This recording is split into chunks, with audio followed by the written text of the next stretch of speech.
Kahit man nga po mga idol, hindi natapos ni Cooper Flagg ang mga laro ng Dallas Mavericks sa nakalipas na Summer League. Sisikapin nga ng team na makapaglaro ang kanilang first overall pick sa lahat ng gagawing practice ngayong off-season habang hindi pa nagsisimula ang kampanya. Sa katunayan, kasalukuyan na nga itong nag-workout sa facility ng Dallas kasama ng mga bagong kakampi. At nakikita nga ng mga coaches ng Mavericks, especially si Coach Jason Kidd, na nakakapag-adapt na si Cooper Flagg sa pisikalan sa liga. Kaya bago pa magsimula ang bagong season, siguradong magkakaroon ito ng magandang performance. Hindi pa rin naman talaga na ipapakita ni Flagg ang kanyang tunay na talento matapos siyang maagang mag-struggle.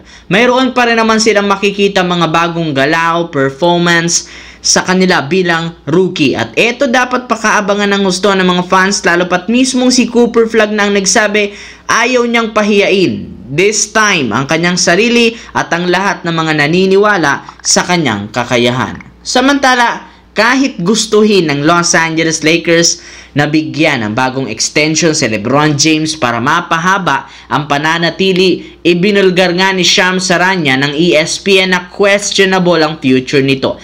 Meron lang naman nga siyang 1 taon na kontrata at magiging isa ng ganap na free agent next summer. Bukod dyan, sa kabila ng kanyang edad na 41 years old this year, may mga kakompetensya pa rin sa kanya ang Los Angeles Lakers. In fact, base sa balita, meron nga pong 4 na koponan ang nagbigay interest na kay LeBron James sa isang trade at sa free agency. Ito ay ang Miami Heat, Dallas Mavericks, Golden State Warriors at ang Los Angeles Clippers. Kaya inaasahan na kapag hindi nakakuha si LeBron ng bagong extension sa Lakers, ang 4 na koponan na ito ang siguradong magpapaunahan sa kanyang serbisyo. Though hindi ganun kahusay ang kanyang laro kumpara noong nasa prime siya dahil sa kanyang edad, kayang-kaya pa rin itong pangunahan ng isang team sa kampyonato. Sa kabilang banda naman, nagtrending sa social media ang balita na nagkaroon ng negosasyon ang Golden State Warriors at Milwaukee Bucks patungkol kay Jonathan Kuminga.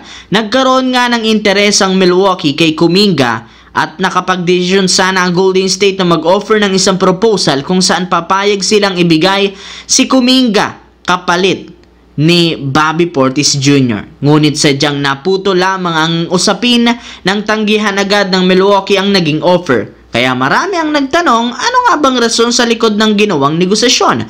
Well, ayon sa isang insider, sa simula pa lang, wala talagang balak ang Milwaukee na ipabigay si Bobby Portis, plus naniniwala sila na napakalayo ng level of playing na Kuminga at ni Portis. Kaya hindi sila papayag sa inalok na Golden State. Kayang-kaya rin naman ni Portis na kumuha ng role sa Bucks at maglaro ng off the bench. Hindi kagaya kay Kuminga na kailangan munang mahawakan ng mas matagal ang bola para lamang makagawa ng impact sa isang koponan.